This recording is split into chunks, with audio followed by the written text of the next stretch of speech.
दोबारा team join करना चाहता हूँ। तूने अपनी औकात पहले ही दिखा दी। अब तू कितनी भी कोशिश कर ले, तुझे नहीं मिलने वाली मेरे पास जगह। जा यहाँ से।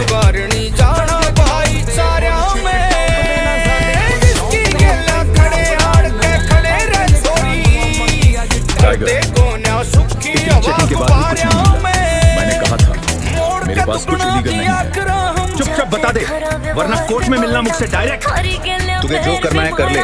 तू एक सीधे साधे बिजनेसमैन पर हाथ लगा रहा है। अगर तुझे जैसे सीधे साधे होने लगे तो हम तो फिर गुंडे हो गए। जा रहा हूँ मैं, आ जाना कोर्ट में। क्यों बे? तुझे ज्यादा गर्मी चढ़ी है? गर्मी तो मेरे अंदर बचपन से है। अब कनू के सामने बात होगी। चल कोर्ट में ही सही, अब तुझे छोड़ूंगा नहीं।